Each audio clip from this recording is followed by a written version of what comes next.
अस्सलाम वालेकुम व्यूअर्स, कैसे हैं आप सब लोग। उम्मीद है आप सब लोग खैरियत से होंगे। आज हम आपके साथ बहुत ही मज़ेदार सी रेसिपी शेयर कर रहे हैं। ये विंटर की स्पेशल रेसिपी है जो आपकी इम्यूनिटी को बूस्ट करेगी और आपको बहुत ही ज़्यादा फ़ायदा देगी इस मौसम में। जी हाँ, 19B सूप की रेसिपी। इस रेसिपी को स्टेप बाय स्टेप फॉलो कीजिए और वीडियो को एंड तक ज़रूर देखिएगा। तो चलिए चलते हैं रेसिपी की तरफ। सबसे पहले हमने एक पतीली के अंदर थोड़ा सा तकरीबन 3 टेबलस्पून के करीब कुकिंग ऑयल डाला है। इसके बाद हमने 2 से 3 जवे लहसुन के बारीक चॉप करके रखे थे, वो हम इसके अंदर शामिल करें हैं। छोटा टुकड़ा अदरक का हमने बारीक चॉप करके रखा था, वो हमने इसके अंदर शामिल किया है। साथ ही हमने 200 ग्राम प्राउंस को बारीक चॉप करके रखा हुआ था, वो भी हमने इसके अंदर शामिल किया है। इसी तरह 200 ग्राम चिकन को हमने चॉप करके रखा था, वो भी हमने साथ शामिल कर दिया है। और अब हम इसको अच्छे से कलर चेंज होने तक फ्राई कर लेंगे। फ्लेम हमने हाई रखी है। हाई फ्लेम पे हम इसको जब तक कि दोनों चीज़ों का कलर चेंज ना हो जाए हम इसे फ्राई करेंगे। 100% रिजल्ट के लिए इस रेसिपी को एंड तक ज़रूर देखिएगा। बहुत ही मज़ेदार सी रेसिपी है और ये आपको बहुत फ़ायदा देगी इस मौसम में।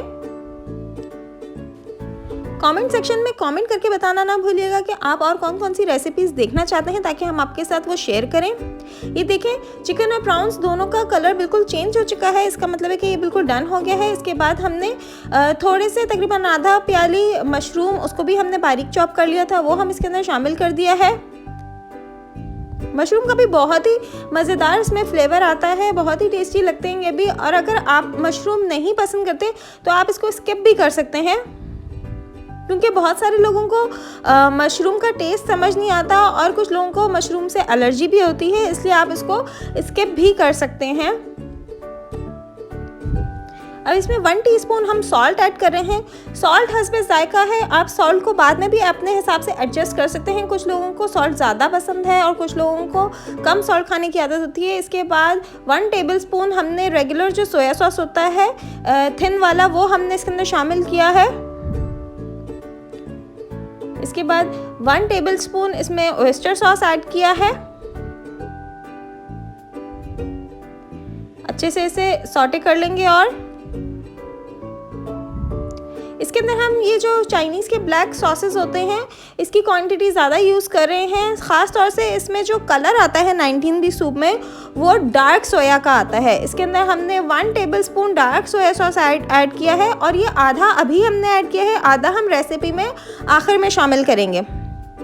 इसी से इसका जो कलर होता है 19B सूप जो आप रेस्टोरेंट में पीते हैं, वो काफ़ी डार्क कलर का, तो इसमें डार्क सोया का ही सारा कलर होता है। इसके बाद 1 टेबलस्पून इसमें हमने चिली सॉस ऐड की है। इसके बाद हमने 2 टेबलस्पून इसमें शुगर ऐड करनी है। शुगर का इसमें बहुत ही ज़्यादा फ्लेवर अच्छा आता है। आप यकीन करें, अभी ऐसे सुनने में तो आपको लग रहा होगा कि शुगर का सूप में क्या काम है, लेकिन आप इस रेसिपी को ट्राई करेंगे जब आप इसको टेस्ट करेंगे तो आप भी कहेंगे कि वाकई इसका बिल्कुल रेस्टोरेंट स्टाइल का जायका आया है।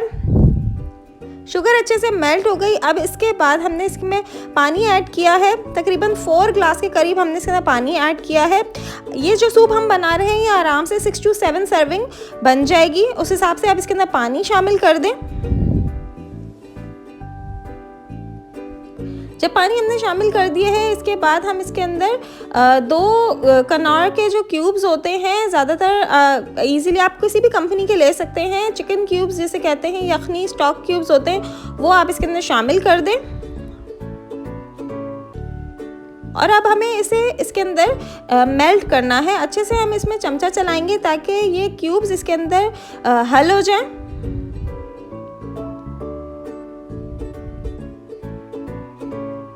अगर आपने अभी तक हमारी वीडियो को लाइक नहीं किया है तो प्लीज़ पहले हमारी वीडियो को लाइक कर दीजिए, और अगर आपने हमारा चैनल सब्सक्राइब नहीं किया हुआ तो प्लीज़ हमारे चैनल को सब्सक्राइब कर लीजिए।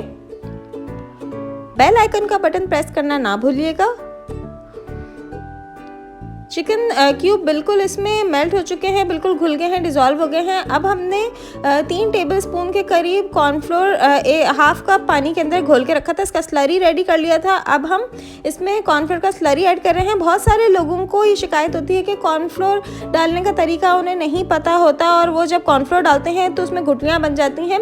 कॉर्नफ्लोर को हमेशा लो टू मीडियम फ्लेम पे डाला जाता है। हाई फ्लेम पे कॉर्नफ्लोर कभी भी आप नहीं डालेंगे, और जैसे ही आप कॉर्नफ्लोर को डालेंगे तो आप उसको जल्दी जल्दी स्टर करेंगे तो कॉर्नफ्लोर जो है वो बिल्कुल भी कभी भी उसमें लम्स नहीं बनेंगे। अगर आप हाई फ्लेम पे डालते हैं तभी कॉर्नफ्लोर में लम्स बनते हैं। लोग ज़्यादातर यही मिस्टेक करते हैं।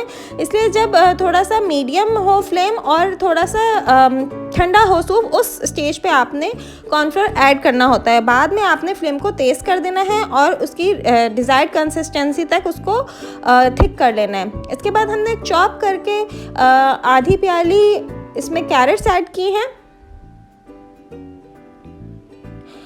देखिए, हमने कैरेट्स डालने के बाद इसे बहुत ज़्यादा नहीं पकाना है। तकरीबन 1 टीस्पून के करीब इसमें हमने सिरका ऐड किया है, विनेगर, वाइट विनेगर। कैरेट्स डालने के बाद हम इसे बहुत ज़्यादा नहीं पकाएंगे। इसके अंदर हमने एक अंडा फेंट के शामिल कर दिया है। इस तरह फैला फैला के हमें अंडे को इसमें शामिल करना है। 2 मिनट इसको जस्ट बॉयल होने देना है। उसके बाद हम इसमें आराम से चमचा चलाएंगे। बहुत ज़्यादा आपने तेज़ी से चमचा नहीं चलाना, नहीं तो अंडा बिल्कुल ही ज़्यादा उसके अंदर घुल जाएगा और वो बिल्कुल अच्छा नहीं लगता। थोड़ा सा बस आपने इसको मिक्स किया है और इसको छोड़ देना है। 2 मिनट हम इसे और पकाएंगे ताकि अंडा भी इसमें पक जाए। अब लास्ट में 1 टेबलस्पून इसमें डार्क सोया हम और ऐड कर रहे हैं। इससे इसका कलर और ज़्यादा डार्क और ख़ूबसूरत हो जाएगा और इसका टेस्ट भी बहुत अच्छा बन जाएगा। देखिए, इसकी कंसिस्टेंसी भी बिल्कुल सही हो गई है और अंडा भी अब इसके अंदर पक गया है। आखिर में हमने स्प्रिंग अनियन चॉप करके रखी थी, वो हम इसके अंदर शामिल कर रहे हैं। मज़ेदार 19 सूप तैयार है। अगर आपको हमारी रेसिपीज़ पसंद आ रही हैं तो लाइक, शेयर और सब्सक्राइब करना बिल्कुल ना भूलिएगा।